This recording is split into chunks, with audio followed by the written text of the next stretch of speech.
to another webinar of Ping Pong Payments. I'm the host, Ryan Kramer. I'm with Ping Pong Payments. I am the influencer marketing partnerships as well as brand ambassador for our US entity. So welcome to another episode. While people are kind of trickling in, thank you for joining us on Facebook as well as on this webinar version. We have really exciting guests today from both WebInterpret and EasyShip. So before we get started, let's go ahead and let people kind of trickle in, get settled in, and then we'll have an action-packed, almost university level master session of both forecasted e-commerce revenue and international expansion. So if you give us a couple of seconds, we'll let people kind of hop in. If you want to go ahead and let us know where you're listening from, or what marketplaces you're selling in or think about selling in, we can kind of make note of that for our Q&A at the end. How this format will work out, it will be about an introduction for both of our guests today from EasyShip and WebInterpret, and then we'll kind of go into a 20-minute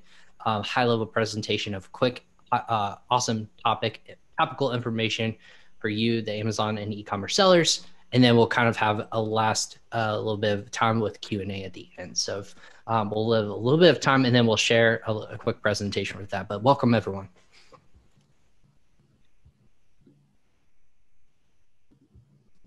Maybe while people trickling in, we'll keep this kind of rolling. So maybe Claudia, if you want to start and kind of intro yourself, and then we can do Romy, and then kind of your guys' quick background, and we can go quickly into the presentation. And then while I share the screen for everyone who's joining us, maybe a few minutes late. I know it's depending on where you're joining us from. It's going to depend on if you're on time or not. So, but we appreciate everyone joining us again today. So Claudia, why don't you introduce yourself pretty quickly? Okay, no problem. So, hi everybody. My name is Claudia. I'm a senior sales executive here at WebInterpret. Currently residing in Toronto, where I actually moved almost 2 years ago. I've been relocated here to actually focus my strengths on expanding into the US market. Previously, I also had experience with European markets. We mainly focus on marketplaces such as eBay or Amazon and some others currently.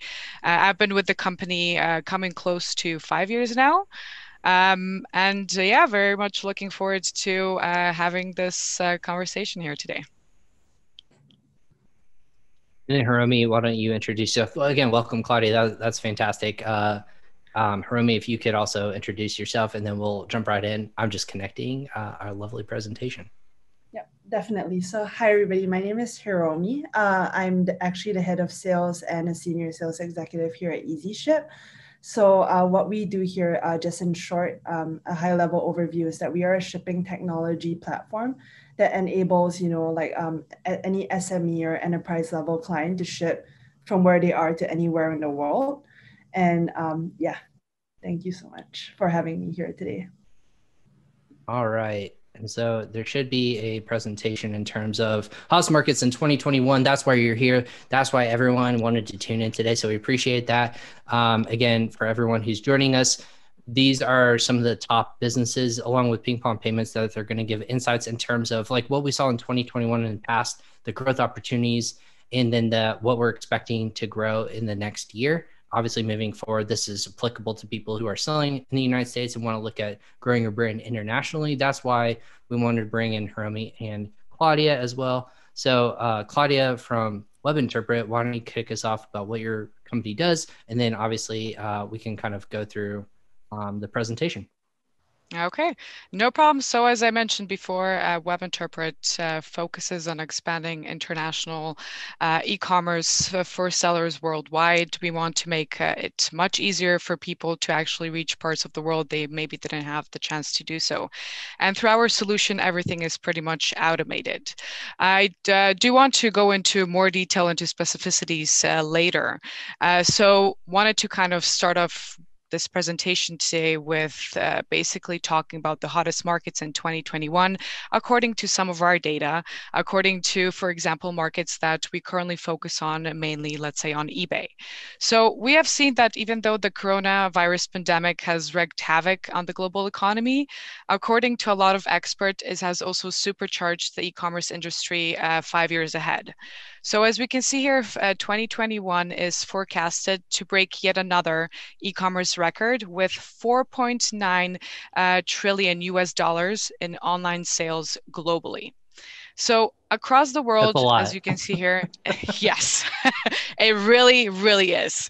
It's a huge number. So as you can see here across this map, these are just some of the regions that will see a huge e-commerce revenue growth this year. And these are just some predicted, forecasted growth for these regions.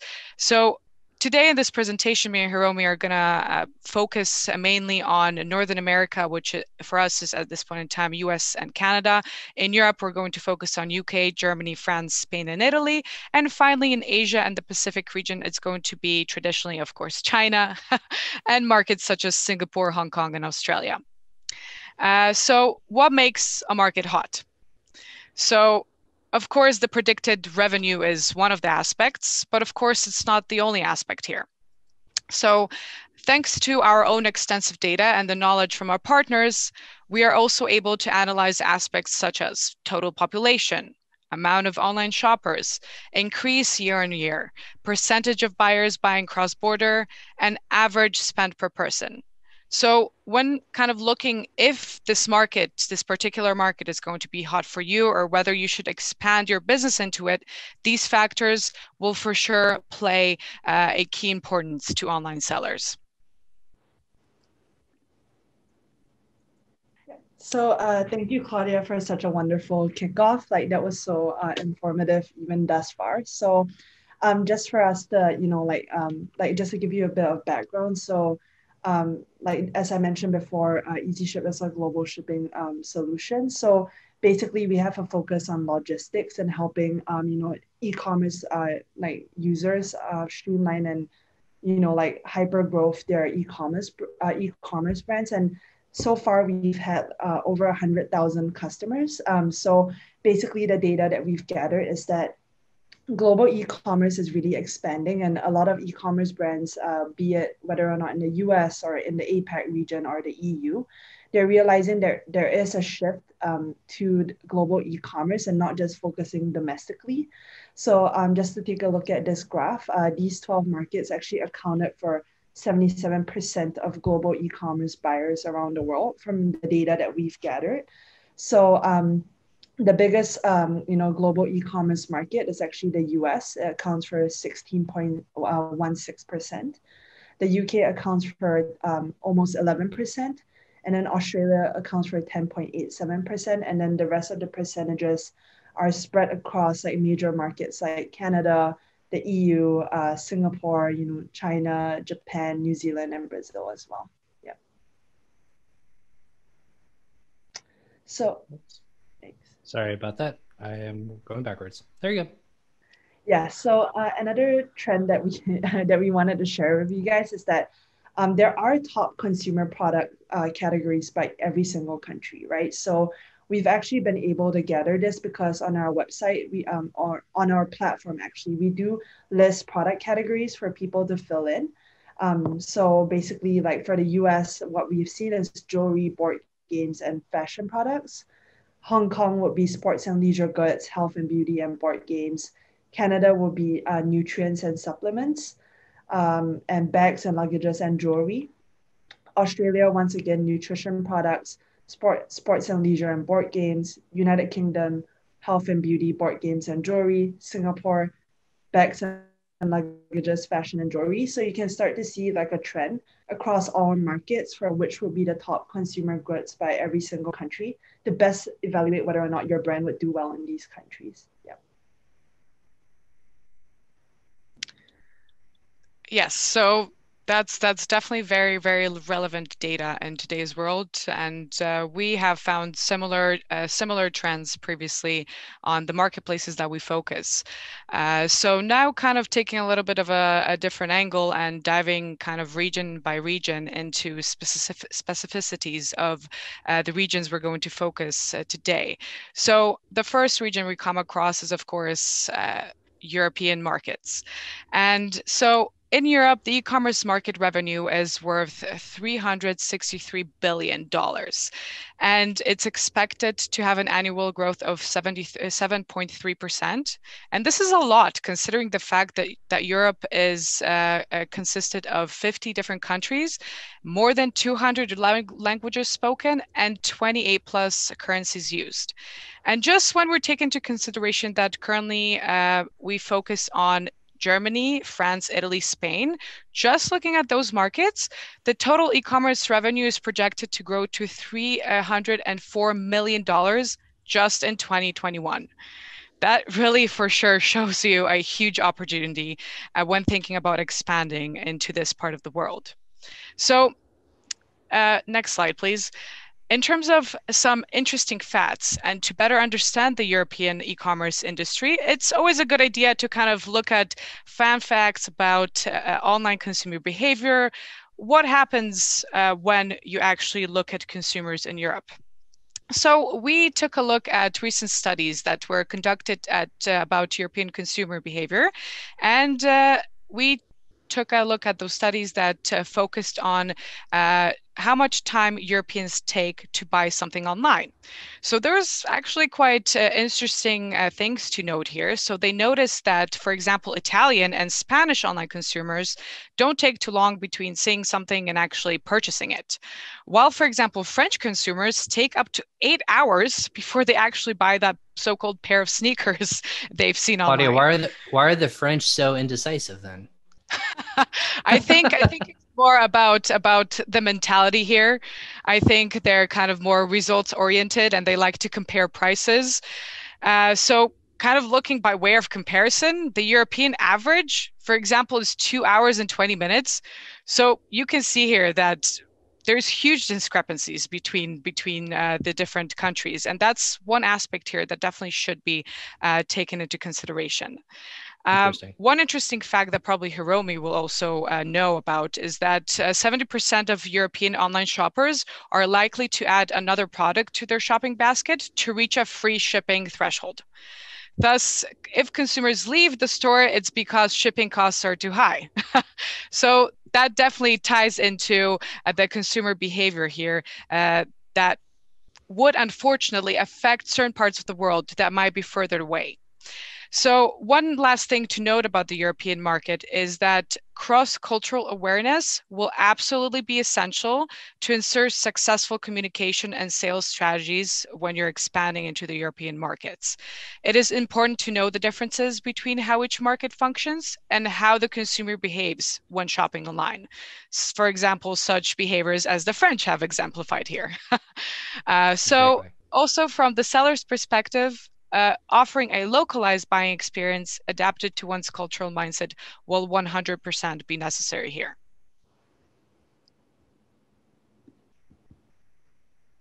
Yeah, so thanks so much for the insight on consumer behavior, Claudia, on the European market.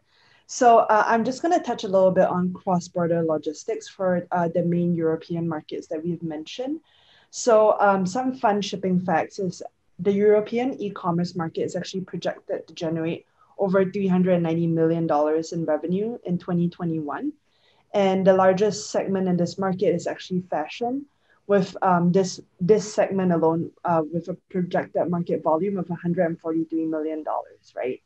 And as Claudia mentioned before, something that we also realize is that free delivery does remain their favorite promotion. So they do enjoy free shipping a lot, and they will actually, a lot of times, what we've seen with customers out of the European market is that they do put a shipping threshold in their shopping cart so that customers actually meet the threshold to get the free shipping option, right? And it is a very popular promotion method there. Next slide. Are you talking about the threshold in terms of like $35 as like the minimum in terms of if they don't have Prime to, I say dollars, this in the United States, a $35 minimum threshold, they will add more until they get to that threshold? What I mean by the threshold is like, let's say like they put one item into the cart and it's $20, right? Mm-hmm. And get free shipping on the website, it promotes like $35 minimum, get free shipping, right? They would actually add something else in the cart, even though they don't really necessarily need it at that moment. just to get free shipping to make it more worth their money. So that's that like tipping point. Yeah, it's that tipping point Yes. that you're talking about. Excellent. Yeah, I love that psychology of it. Of people are like, I got to get the free shipping, even though the value of shipping might be less than the product itself that they're buying. Exactly. exactly. Gotta love the psychology of people purchasing online, but it's a win for e-commerce sellers. So that's awesome to understand.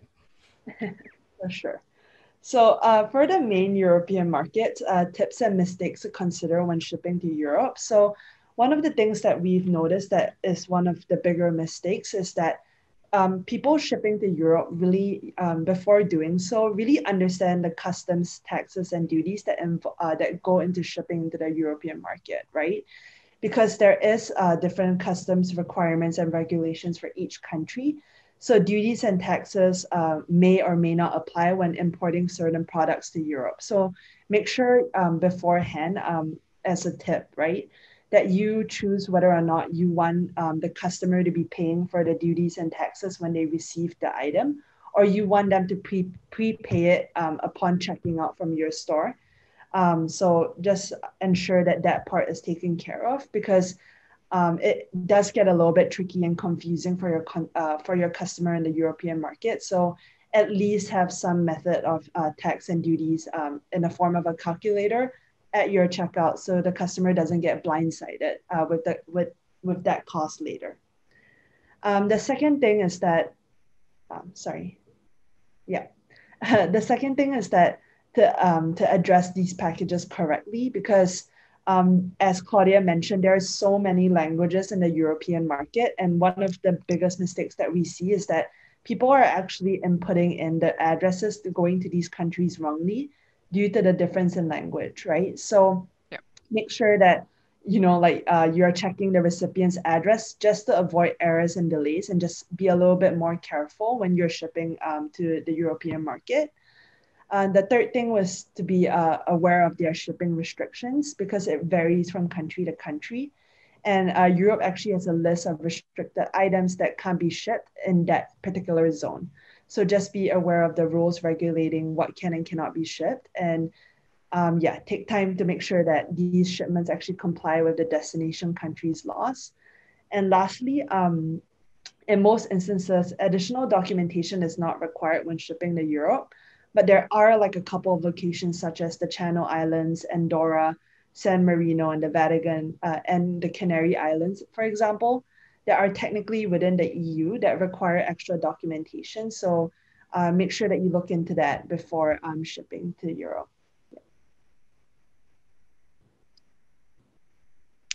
Okay, perfect. So that would basically sum up our summary here of the European markets. And the next region we're going to focus on here is the Asian markets, which currently for us consists of Hong Kong, Singapore, and of course, China. So as many analysts say, the future of e-commerce is actually being staked out in China and not the West. And similar opportunities actually await as well in Hong Kong and Singapore. With a total population of 1.4 billion and 619.6 million online shoppers, which are huge numbers, as you can see, these three markets are estimated to reach an e-commerce revenue of 1.27 billion US dollars just this year, which obviously big shows numbers, again, everyone. Anytime you yes, can put a BN behind it, that's a lot of buying power in terms of the global market share. So lots of shipping happening in the Asian market. Yes, exactly. So as you have seen from the statistics, next slide, please. China is most likely going to be expected to become one of the largest e-commerce markets in this world this year. And that's why it is very crucial to note here that their mobile penetration reaches already 92.3%, which is one of the highest in Asia. Moreover, Chinese cross-border e-commerce is made up of mostly Chinese merchants selling overseas, which is about 90%. So that means that that market is still very much unexplored and is open to market penetration from businesses from other parts of the world. Similarly, Singapore has become a growing e-commerce utopia for foreign sellers. The population of Singapore, for example, includes almost 40% permanent foreign residents, which mainly are workers and students, and 23 of Singaporean citizens are actually born abroad. So this actually explains the figure that we see on the screen here, why 55% of e-commerce transactions are actually conducted cross-border. So when looking at Singapore, we of course cannot forget about Hong Kong, which is often compared to it. So when examining Hong Kong as a market, it is crucial to remember that $2.6 billion in e-commerce revenue is actually generated through mobiles there, which actually opens a huge stream for us here. So moreover, increased mobile commerce sales are also supported by good smartphone penetration, which at 75% is also in par with Singapore. So nevertheless, this kind of means that unfortunately Singapore's 1/4 of their population does not own a smartphone, but that doesn't have to discourage you because that still shows you opportunities for further growth, because we never really want to expand to a market that has reached its cap potential of growth. So that kind of shows you the potential of expansion into this market that is currently still growing. And lastly, it's important to note here that international merchants can take advantage of high quality infrastructure that is already in place in Hong Kong. So like fellow city-state Singapore, Hong Kong scores highly in the World Bank's global ranking of logistic capabilities and quality. And this 100% should enable merchants to meet customer expectations around delivery and expand their business smoothly. I think it's the previous slide. Yeah. There we go. So, we need the fun shipping facts. Yeah. Yeah. So thank you once again, Claudia, for opening this segment for the Asian market. So let's take a deep dive into the cross-border logistics for the Asian market. So at EasyShip, right now, we are preparing to go into the Chinese market, but we have a strong focus in Singapore and Hong Kong. Our headquarters are actually in Hong Kong for a specific reason, because approximately 1.2 million new users in Hong Kong are actually expected to join the existing online users by 2021, right? And just to Claudia's point, like even though Singapore is a pretty small country, it is a city and state, and I was actually born there. So she did give like a very good demographic overview of Singapore. But if you can imagine, with like such a small population size of 5.7 million people, 3.12 million of them are actually e-commerce users in Singapore. And you would find that most Singaporeans, like they have like a very, they live a very tight schedule, I would say. So mostly everything that they buy is through an e-commerce platform, be it like groceries, even from a simple like pen or pencil, like they are ordering everything online. And Hong Kong online buyers, just to give you like some statistics to reiterate, they prefer sports, health and beauty, and board games, and Singaporeans prefer bags, luggages, fashion, and jewelry. So just keep these two things in mind when you're penetrating into the market, that we've actually seen very highly successful e-commerce brands that have entered the market based on like statistics like this, like that these companies will be more successful there. So yeah, next slide. So tips and mistakes to consider when shipping to Asia is that one of the things that I think that we need to be very cognizant of is that different countries have different cultures, right? So one thing that a different culture may have is a different important holiday, right? So many times when, you know, like we're buying things around like January or February in, let's say, Hong Kong, Asia, like places like China or Singapore, you need to be vigilant during Chinese New Year because there will be courier delays.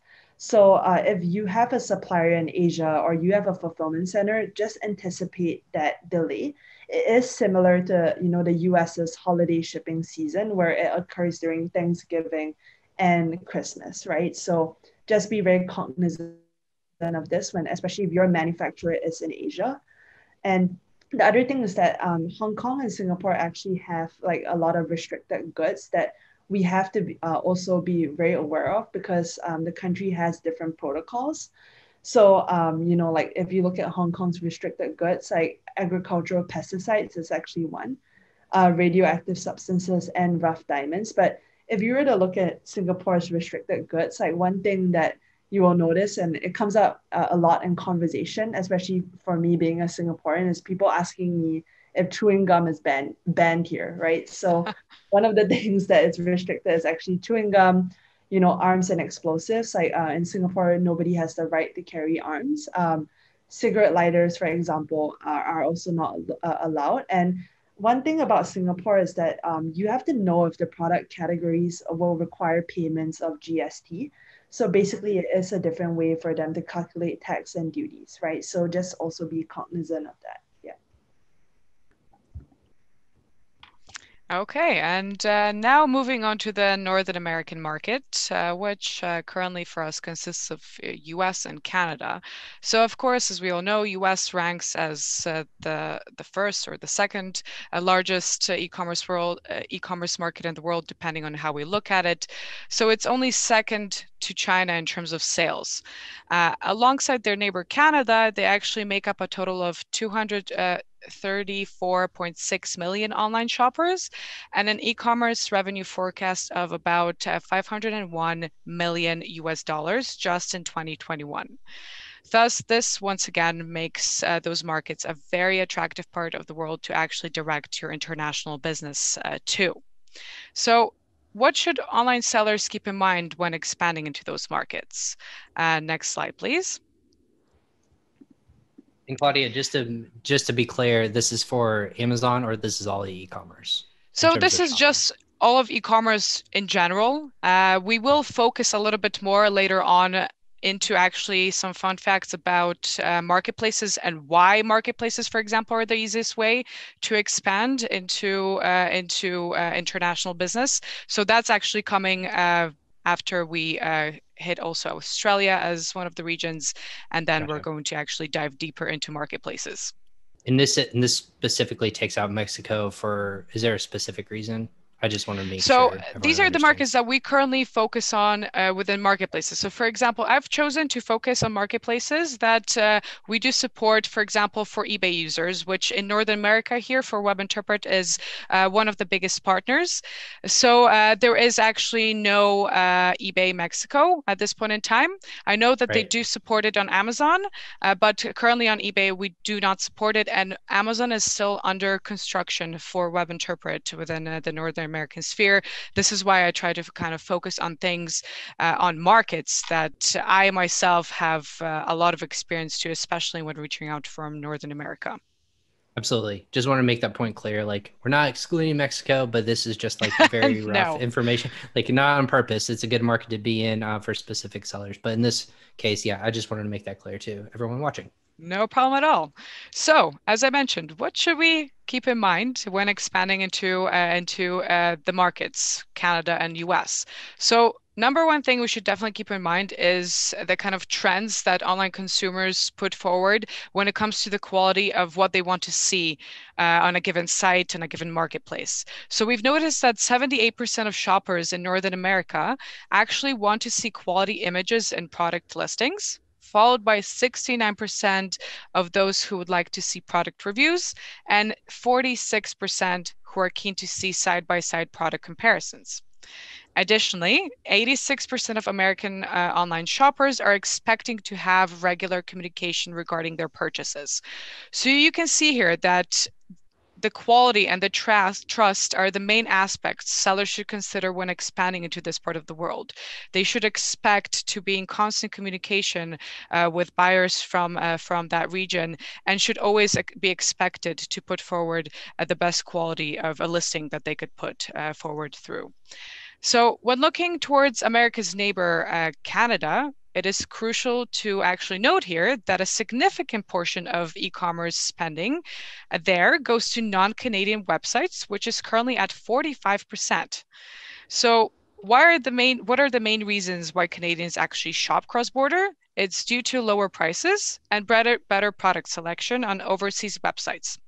Thus, ding, ding, ding, once again, we see here a huge window of opportunity open up for merchants wanting to expand into this market and wanting to actually monetize on this still existing gap, because maybe sooner or later this gap will close.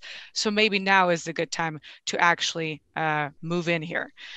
And lastly, 41% of Canada's population is between the ages of 25 and 54, thus pointing to a very modern generation equipped with the tools for online shopping. Yeah, thank you, Claudia, once again for the insight into the North American market. So, once again, guys, some fun shipping facts. So, the US and Canada is actually the largest e-commerce market in the world. US online retail sales alone hit 343 billion in 2019, and the sales are actually projected to hit $476 billion by 2024, right? So as Ryan said, once you put the BN behind, that's a very big number, right? So the top selling items in this segment is the books, apparels and accessories, furniture and home furnishings, and health and beauty products that we've seen more success in. And one cool thing that we do here at EasyShip is that we actually do handle logistics as well for crowdfunding campaigns. And one of our data sets actually show that a vast majority of crowdfunding backers that, list their items and are trying to crowdfund for, their items are actually on Indiegogo and Kickstarter are actually based in the US. So the entrepreneurial spirit in the US is actually very strong, especially with, merchants trying to, have an idea for their product. They're mostly based in the US, right? Next slide. So some of the tips for cross-border shipping in the USA is that 51% of US-based clients crave flexibility for shipping options, right? So basically, when you have an e-commerce store, make sure that on your checkout itself that you're not just listing one shipping method. US-based clients actually want the flexibility to have their own option, right? Whether or not it be like the cheapest one, the best value, or the fastest, right? So another statistic, just to give you guys some insight, is that 81% of them are actually willing to pay for faster delivery. So just keep in mind these two factors when you are actually setting up the checkout portion, because it can really increase your conversion rates. The next thing that I want to talk about is that most merchants in the United States also provide free shipping to consumers, right? Because this has been the standard that has been set forth by big merchant marketplaces like Amazon or like eBay, where if you buy an item, like they typically more or less ship it to you for free. If you are based in America and you have an Amazon Prime account, you can get your item within 1 to 2 days, right? So the precedent has already been set. So make sure to have some sort of a free shipping option available at a certain order threshold. The next thing that we want to share with you is that top courier services when shipping to the United States coming from overseas are actually Hong Kong Post, eExpress, Singapore Post, ePack, and UPS Worldwide Saver. Yeah.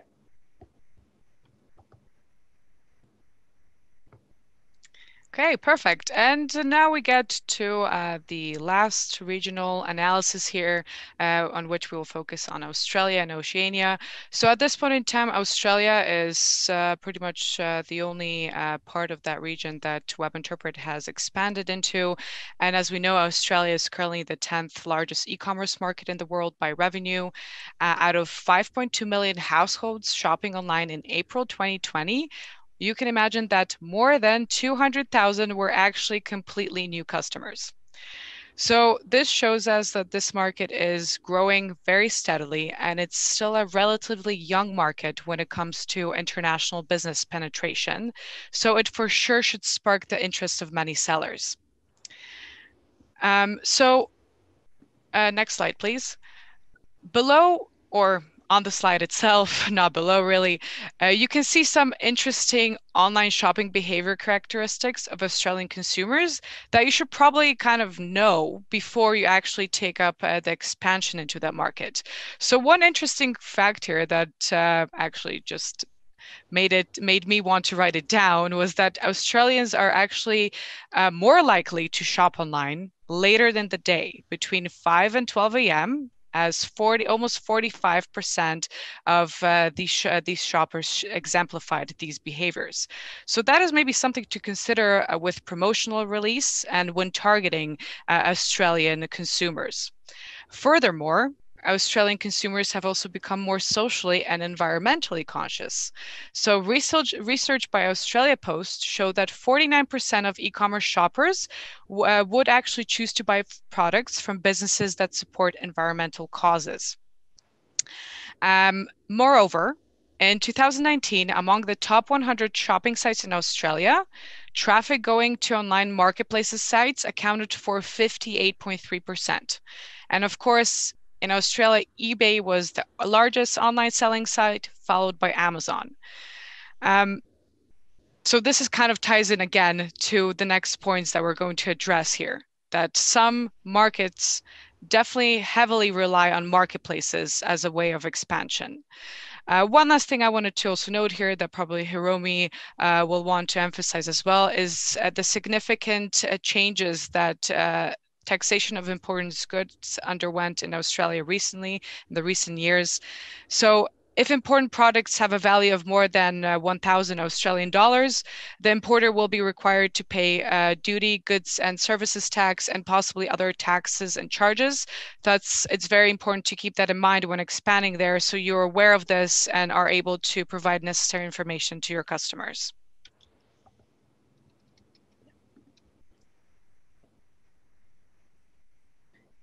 And it's really cool, Claudia, how you guys include information about the timings of like when consumers purchase their products, because many times like some of my e-commerce merchants that, like I'm assisting them with logistics, like we do set up like time sensitive promotions as well based on the market itself. So like that's like one thing to keep in mind if you guys are expanding cross-border. Based on Claudia's information, you're actually able to set these up, especially maybe in the European market and the US market where they prefer free shipping, just to entice them a little bit. So yeah, definitely great information. So just for us to go into the cross-border logistics for Australia and the Oceania. So the growing scale of e-commerce in Australia has been steadily trending upwards in the past few decades, with an increase to the volume of revenue is estimated to be 16 million by 2022, right? So just now the number that Claudia gave for right now, next year it will increase by $16 million. And the top selling products are nutritional products, sports and leisure, and board games. And if you're shipping from overseas to Australia, keep in mind that PO boxes and locker shipments will actually be rejected. So that's just one thing for you guys to keep in mind. And weekend, everyday sales and off-hour sales are actually highly popular. So as Claudia mentioned just now, like consumers are more likely to shop after hours. This is something that we've acknowledged and seen at EasyShip as well. So keep in mind for the Australian market to have these time-sensitive promotions. Next slide. So I gotcha. That's okay. There you go. One click. So, yeah. So some tips and mistakes to consider when shipping to Australia from the US is that 62% of Australian retailers actually saw a reduction in cart abandonment when the number of shipping options increased, right? So once again, Australians do value the flexibility at checkout. There are more than one shipping option. Australia does have a very strict customs regulations, such as meats and fruits are prohibited from being shipped to Australia.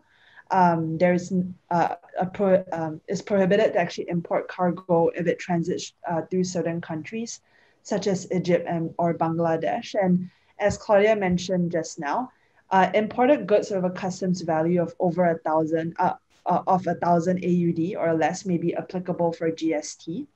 So one thing that we do recommend to merchants that are actually thinking about expanding to the Australian market is to explore fulfillment centers within Australia to avoid paying for any import charges, because if you're actually shipping it in bulk to a fulfillment center to be distributed there and you have a high value item, this will actually make sense for you.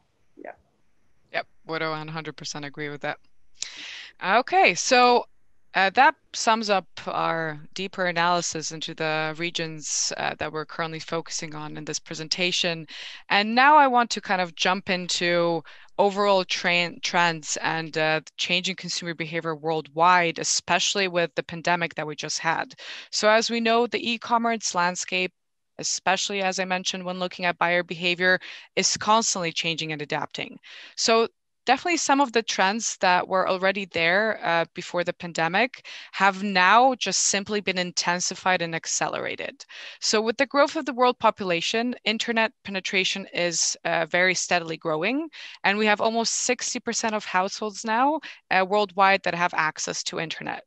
So the good news is here that, and what's really interesting is that 60% of consumers from Europe's three largest e-commerce markets, which are France, Germany, and United Kingdom, as mentioned before, mentioned that they will continue to purchase online just like they did before the pandemic and just like during and when the pandemic is over. And a similar approach is shared by other consumers across Europe and other continents. So there we have some healthy trends that can estimate the growth of e-commerce. Moreover, customers are more willing to wait for their products, especially if they're non-essential goods. Thus, time of delivery is no longer as big of an issue as it was in the past. So this trend is 100% acquired due to the COVID-19 pandemic. We've seen some huge delays and problems with shipping. And as observed in a recent study actually conducted last year in the UK, 45% of consumers said that they were happy to wait longer to actually have their parcels arrive at their destination country. So we can see here that it's going to become a little bit easier, and maybe customers won't be as focused on delivery time as they were before the pandemic took place, because now they more or less understand what ties into delivery times. And so just to conclude, with such developments in consumer attitudes across the globe, cross-border e-commerce has reached a worth of 717 billion euros by the end of 2020, and now will occupy about 30% of shares in trade in 2021. So thus, this changing and adapting consumer behavior, next slide, please. It seems that the easiest way to grow your business, as mentioned previously, is definitely through international marketplaces. So we've seen from the stats on the previous slides that a lot of traffic on those international markets actually does come from international marketplaces. They have an unrivaled position in the world of e-commerce, as they account for at least 21% of its growth.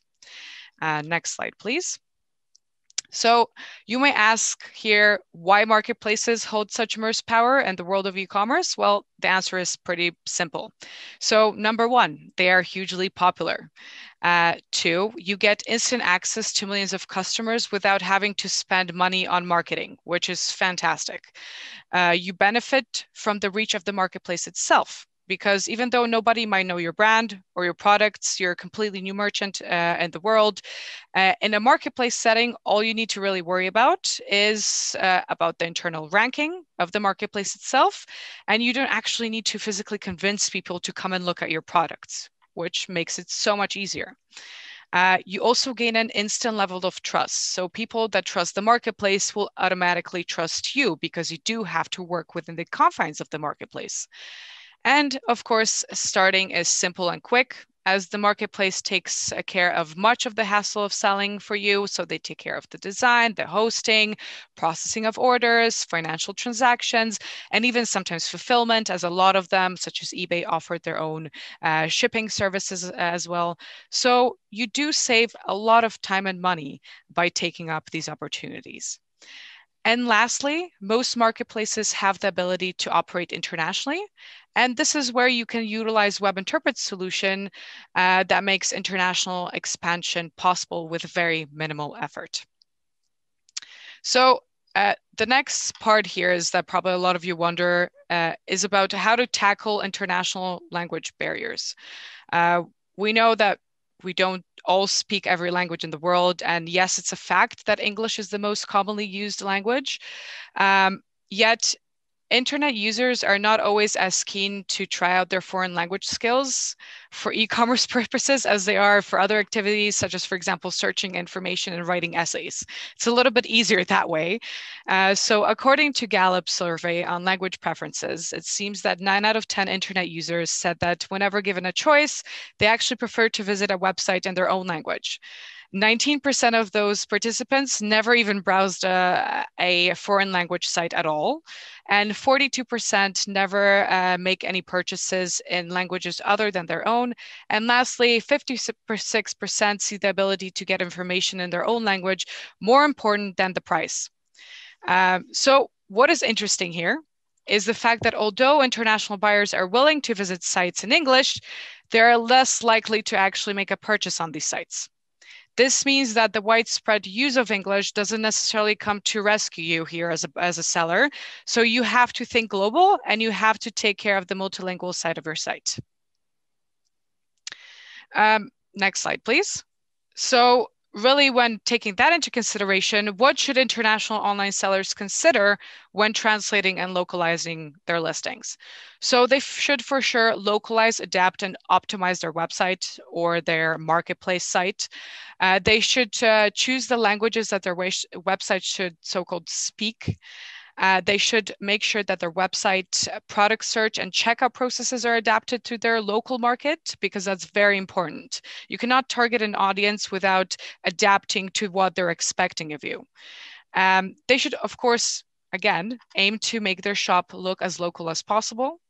And lastly, to kind of sum up this, what is important to localize again? Language, currency, payment method, and design. So this is exactly what WebInterpret can offer you within our service. Hey, Claudia, quick question on that. Do you mind if I ask a quick question? No problem. Expanding into Canada, is it important to, because in Quebec specifically, a lot of French-speaking sellers or buyers, I should say, is it important to have a listing that has Quebec or like French in it, or is it not of importance for Yes, that area? I would say it's very important. So even on eBay, you can see that eBay has 2 different domains. So they have CA and CAFR, which signifies the importance of French in Canada. So definitely, even when you're not really localizing the language into the English speaking part, you should definitely localize it into the French speaking part. And of course, here the localization also makes it important when it comes to the currency, because obviously paying for something in US dollars might be too costly for a Canadian buyer. Sure. Okay. Just want to make that distinction. No problem. Okay, so that kind of ties into the next part of my presentation. Just wanted to give you a little bit of background then about who we are as WebInterpret. So we were founded in 2007 and have now grown into a startup of about 200 plus employees with 5 offices around the world. So with over 12 years of experience in international e-commerce, WebInterpret has localized over 250 million live listings. That could be even bigger now, and helped over 40,000 independent sellers sell their products globally. Thus, I think I can lightly say here that we can call ourselves specialists in opening worldwide e-commerce at every step of the way. And WebInterpret's what we call plug and play solution gives you the tools for international marketing into markets that we've mentioned previously, mainly Germany, France, Spain, Canada, United States, etc. And we have partnered already with marketplaces such as eBay, Amazon, Cdiscount, currently working with partners as well as Allegro and Walmart. We've also worked with payment platforms such as PayPal or companies such as Currencies Direct. So we do bring forward a solution that will make international expansion really seem like a walk in the park. It's really going to be seamless for anybody that wants to take up this venture if they do trust us and do want to take up this opportunity. And lastly, of course, our years of experience also guarantee the benefit of our expert knowledge pertaining to what we specialize in, meaning that we are here to help, as mentioned before, grow your own international business, your online business, every step of the way. We can hold your hand and we can help out. So next slide, please. So ultimately what WebInterpret offers is a localized and centralized international marketing tool through which you can benefit from, number one, increased visibility, two, an effortless solution, and three, as mentioned before, our expert knowledge. All three of them make it basically a perfect solution for anybody. Next slide, please. So WebInterpret's what makes it special about WebInterpret is the fact that WebInterpret automates every step on your journey to international expansion. So after the connection of the token, which is kind of like a plugin into the backend of your eBay shop or your Amazon shop, through which we're able to actually fetch data from your domestic listings. And through this fetch, we're able to literally within hours create international items for sellers that correspond to their domestic items. So as mentioned before, everything is automated on every step of the way, from listing processes to translations, to price and stock synchronization, to currency conversion. Everything is automated and synchronized. Thus, merchants don't really have to worry about maintaining their international stores, as we basically do that for them. Next slide, please. So with our solution, you will have control over your international items and will be able to acquire data reporting to track your growth. So not only is it automated, you're actually able to track what's happening and actually be able to justify if this solution is well equipped for you. So all this is done through your access to the seller user interface that serves as a dashboard through which we're able to control which, for example, items are selected for localization. You're able to adjust translations because obviously it is a machine translation, so sometimes they do need tweaking. You're able to adjust your prices. You're able to set up shipping profiles if you need help with that. And all of this is done on both country and item level. And of course, lastly, you're able to monitor performance across all the international platforms that we would support for you. Therefore, as you can see, this solution is for everyone and anyone that really has the aspiration to grow their business internationally.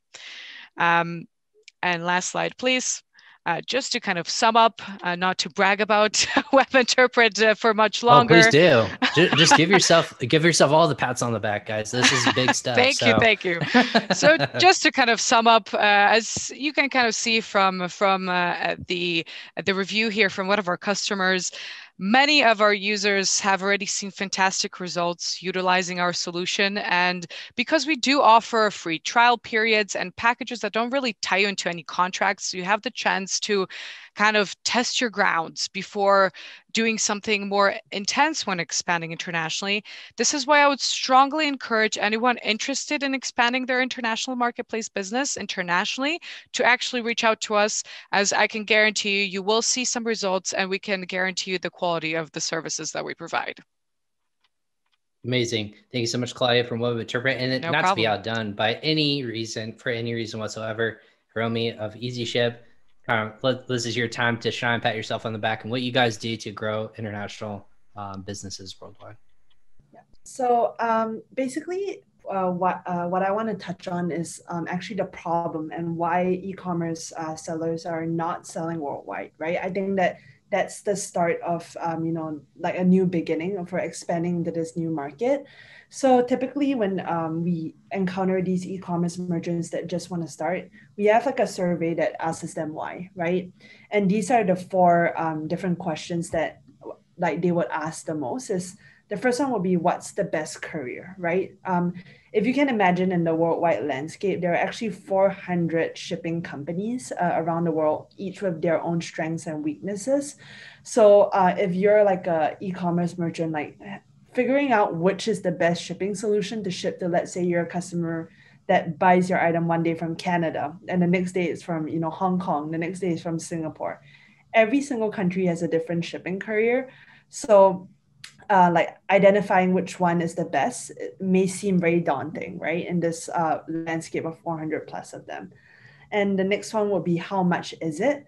So on top of just paying for the shipping costs, one thing that they do ask us, which is also the next one, which is that, are there any taxes involved? Is that when shipping international, it doesn't just stop at the shipping costs. Like things like taxes and duties are involved.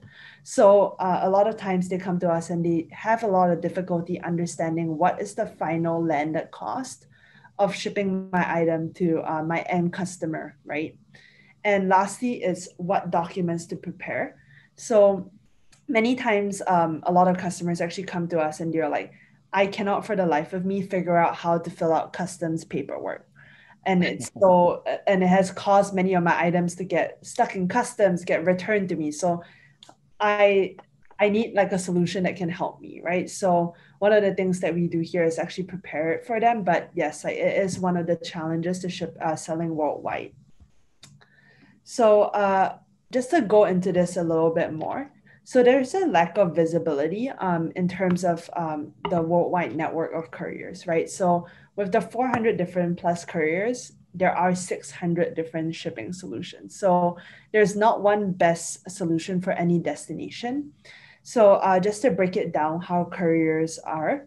So the first one will be fully integrated shipping solutions, right? So they handle everything from end to end. And these four would be UPS, FedEx, DHL, TNT.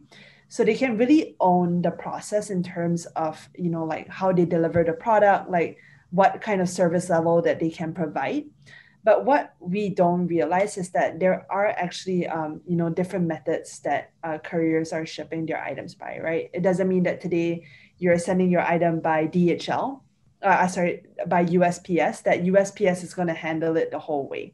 So let's say with express couriers, like 100 of them are actually not fully integrated. So 50% of countries are actually only covered. And they partner with other countries for destinations where they don't have a local footprint, such as, let's say, if I'm shipping via Aramex to France, DPD will actually do the last mile, for example.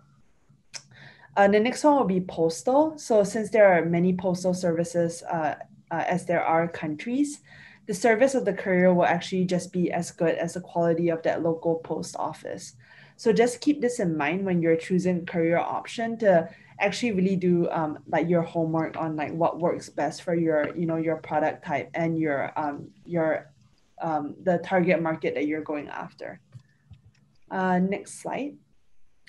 So there are very high costs that pertain to international shipping. And one of the biggest mistakes that we've seen in this market is that people actually just go with what they're familiar with, and they use one single courier to ship orders worldwide. And it actually costs on average 36% more than using several different couriers according to each destination. So 74% of e-tailers actually name high shipping costs as a significant hurdle when they're doing international shipping, is because they don't explore their options just out of comfort, right?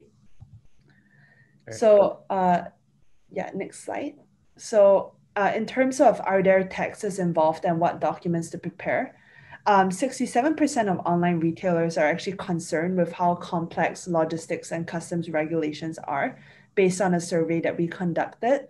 So in case you guys don't know, when shipping cross-border, businesses must prepare customs documentation to avoid these unnecessary delays at customs, and understanding the tax and duty landscape so that there are no surprises for the seller or the customer, right?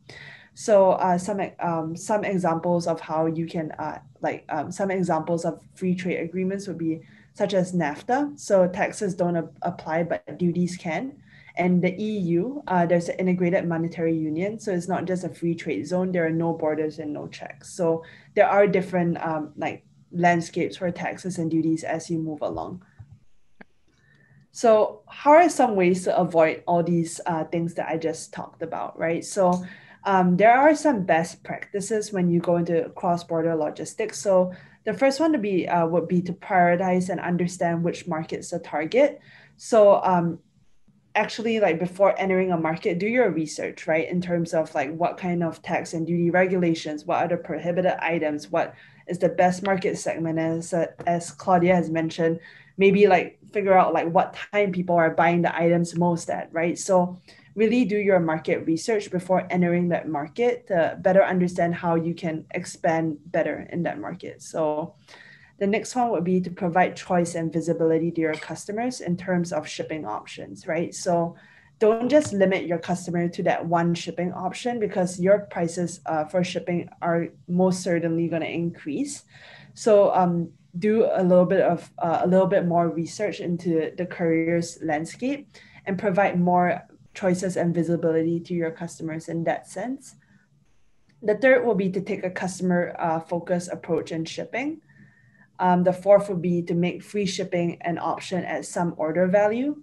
And the fifth would be to market the shipping offers to that specific country. And the sixth would be to offer fast delivery through global fulfillment. So this can actually be very beneficial if you have like a big presence in that market to actually explore a fulfillment network in that country. And lastly, it will just be a slide about what services we provide.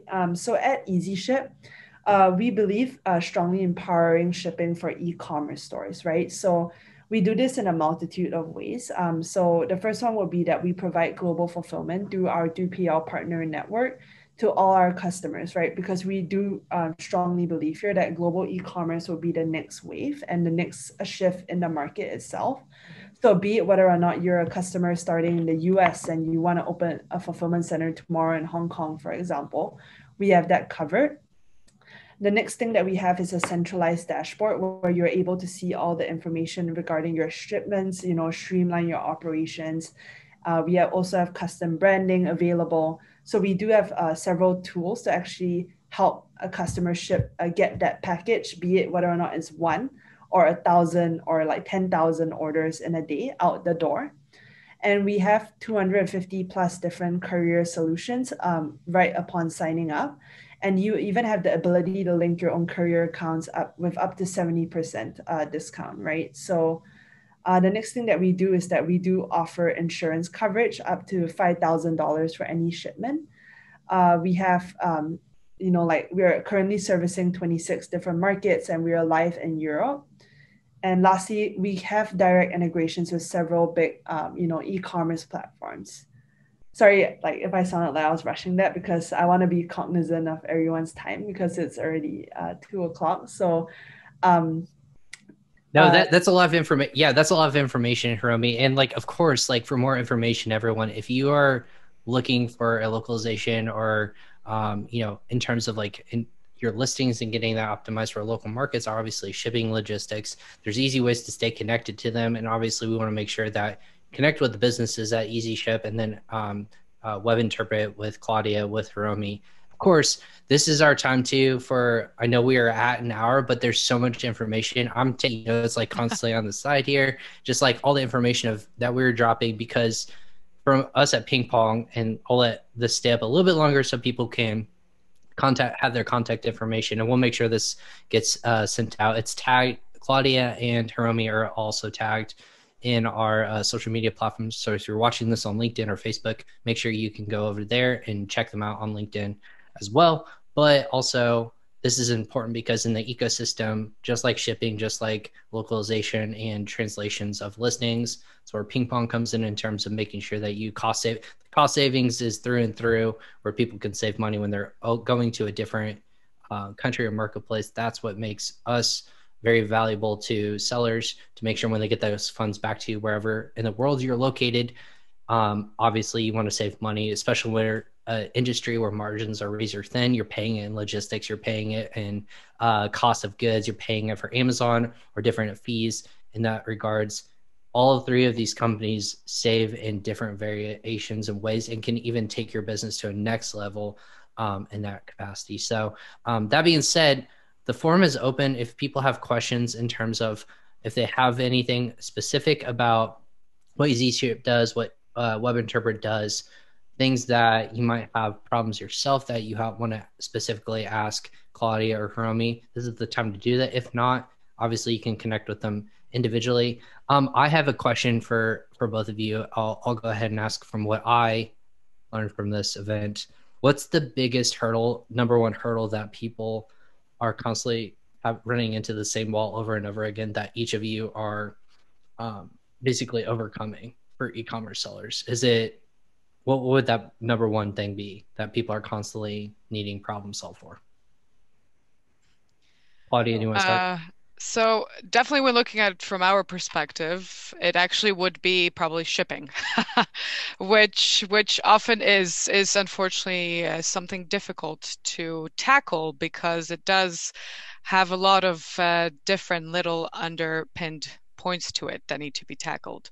And for example, looking at the customers I work with on eBay, usually that comes into customers not being aware of, for example, import taxes, of deliveries being delayed, of them, for example, utilizing programs that they don't really have control over the shipping itself or the labeling system, which causes problems. So there's so much that goes into a marketplace and its shipping that I would say that that is probably the biggest problem, especially when we're talking about customers expanding from Northern America, where there is a little bit of a monopoly in terms of shipping carriers and in terms of the services available to those sellers. Amazing. And then Hiromi, we had a question in, but why don't you go ahead and say the number one problem that you're running into, or So, people are coming with that issue? yeah, for sure. So the number one problem that I notice when I'm talking to e-commerce sellers is that many of them are actually looking to streamline their logistical process, right? So basically, when they are shipping their products, if they are using, let's say, like the typical or conventional like UPS or FedEx platform, right? Or let's say USPS, like many of them are actually like either keying it in manually, or there is like a more archaic system that they are actually like processing the order with. And they're looking to actually like make sure that that process goes quicker, right? So when we are doing it, we can handle anything from like, you can process a domestic shipment and an international shipment the same way. So even if there is like additional paperwork involved, they wouldn't have to fill it out themselves anymore. So we pre-fill all these customs documentation. So basically, like once we sync all the orders in, they'll be able to process it and just click on print, and they would have their labels on hand, right? So this is the biggest issue that I've seen, is that people want that expedited service, because if you can think about an e-commerce seller, the last thing that they want to think about is actually shipping, right? They want to focus on building their brand. They want to focus on the marketing aspect. They want to do like, like product development. Like they don't want to deal with this. So they are constantly looking for solutions to streamline this portion of their business. Yeah. So that's the biggest problem I've seen. So, Mike, thank you for your questions. This is kind of a two-parter. So, does one, we'll answer this live. Mike asks, does EasyShip integrate with Linnworks? And then also, they're looking to use, as background information, they're looking to use global fulfillment solutions for all of their marketplaces. They currently sell on Amazon, eBay Global via WebInterpret. So their issue now is global shipping. Look at that, Claudia. It's like it's like a layup, right? She just said it. Hiromi, this would be obviously in your wheelhouse. What would you suggest to Mike? Is this integrate with Linnworks? Do you guys integrate with Linnworks? So currently we do not integrate with Linnworks directly, but we do have a very flexible open API that you're actually able to take a look at to see if we do have any possible integrations, or we can definitely discuss this one-on-one for us to see whether there is a possibility of having some sort of scope. And in terms of you looking into global fulfillment solutions, I take it that you're expanding into these markets and you're having some sort of traction there. So congratulations to you. Maybe I think that maybe like WebInterpret like actually help you guys expand in those markets. So good job to both of you. And if you have any questions in terms of your global shipping that you're experiencing right now, like feel free to actually reach out to me after, and we can definitely have a discussion on it. Yeah. Look at this beautiful marriage of all three of us. We're providing great content. Everyone's can just like hand off to each other. So, and Mike, if you're looking for a service provider that when you get your currency back to, if you're in the United States, give us a call as well. So we're the last piece of puzzle. They're going to get your goods to customers. We're going to make sure that you save and make sure you get the most money out of your profits as well. So no problem whatsoever. We'll make sure you get connect. The other question that came through, no problem. Do you provide from Innova to, she says, or he, I won't say one or the other, do you provide warehousing in USA and Australia? I'm assuming that's going to be Hiromi. Yes, we do. Yeah. So we have a okay. 3PL partners in both countries. Yeah. So yeah, if you're looking for warehousing needs in both locations or both countries, I should say, definitely look at EasyShip as well. What is maybe before we wrap up this too, what is like the biggest opportunity, or where are you guys, both panelists, both most excited about 2021 growth? Whether that's learnings from 2020, or then obviously where you're going to take that and grow in 2021. Is it marketplaces? Is it just like innovation? What are the things that you're looking forward to this next year? So for us, definitely marketplaces. So the trends and consumer behaviors that I mentioned previously are definitely turning it around, and the growth that we're expecting is even higher year on year than previously. So definitely with more customers being acquainted with how to actually function in an international environment, that is also what makes us happy, because then we will get more traction. We will get more customers actually being interested and not being scared of the fact that they do have to ship internationally, or that they want to expand internationally, because it's fairly easy if you do have the right support system behind you. You have the right information from companies such as WebInterpret or EasyShip, which both could pretty much offer from a different angle. Then definitely it makes it much easier to actually be excited about international expansion. Awesome. And Hiromi, do you want to give us one final thought about what you're excited for in this next year, or this coming year, or this year? I guess we're in this year. For this coming year, actually, as an EasyShip, we're actually really excited to further our Go Global expansion. So right now, we do service like a wide variety of countries, but we are like adding more and more onto our roadmap to eventually be able to cover like any user coming from anywhere, right? So that is one of the biggest highlights that we will have this year. Is like we will have like more global expansion for 2021. Yeah. Amazing. Well, I don't want to say any more questions, but I know we are over on 10 minutes. We almost made it to the 10-minute mark. But again, I would rather have so much knowledge to be able to share with everyone. Thank you both for joining us on our webinar series here at Ping Pong Payments. Again, we're also going live almost daily in terms of, oh, one more question. Oh, they got snuck in there. The new EU regulations law on EU on the 1st of July will simplify everything. And we're referring to regulations. Well, that is the complication of that, what's coming up worldwide, but we kind of have to get adjusted to the new rules that are going to be affecting e-commerce worldwide. They might not simplify anything in that sense, but they will make it easier for you to kind of get an understanding of how other parts of the world function in a lot of ways, because now even smaller merchants will be put under the same kind of scrutiny here as previously just bigger merchants were. So it to a certain extent, it will become a little bit more fair in the international e-commerce sphere. It will become more difficult to figure it out in the beginning, but once you do get a hang of it, it's fairly easy, especially when looking at the EU as a whole, because certain rules will overlap. Awesome.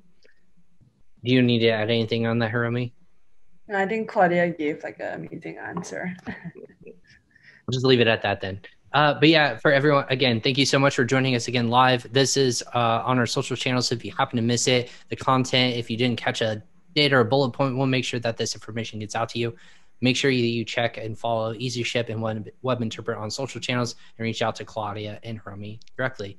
Thank you so much for joining us on this. Again, we love bringing more information, more partners to our audience so that they can grow their business internationally. That's what we do best. That's what we want to see for any e-commerce seller, whether they're building a brand looking to exit, bringing value to, if you're just one person or you're having hundreds of people that work for you.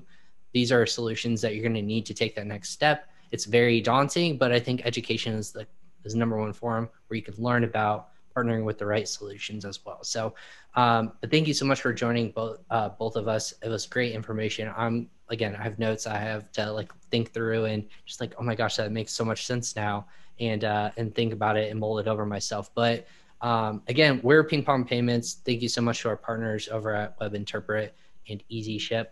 Would love to love to continue to bring information like this. We actually have a podcast that I host called Crossover Commerce. We go live daily on our social channels. We have guests on like Claudia, like Hiromi, which I both hopefully can get on as guests to talk more high level about specific topics. So go ahead and check us out there and follow that information that we bring in as a conversation and podcast format. Thank you, everyone, again. We will be in touch soon. Again, if you have questions about contact information, again, it's Claudia's email for WebInterpret is Claudia, Klaudia I'm just going to Kusel. put it in here. Yeah, Kusel. Well, I was like to say, I don't want to spell it out. Kusel. So it's Kucel at webinterpret.com. And then obviously Hiromi's is on there. It's the email address I was given is hello-us@easyship.com. So go ahead and use those email addresses to contact them. Again, they're also on LinkedIn. I personally have tagged them in our posts. So go ahead and find me on LinkedIn as well. I'm Ryan Kramer with Ping Pong Payments. Thank you so much, everyone. Again, 15 minutes over. We thought we could give a master level course in an hour. We didn't make it there, but we almost did. So great information from both of you. Thank you so much. We value your partnerships. We look forward to seeing you guys grow your businesses here in 2021. Thank you. Thank you, everyone.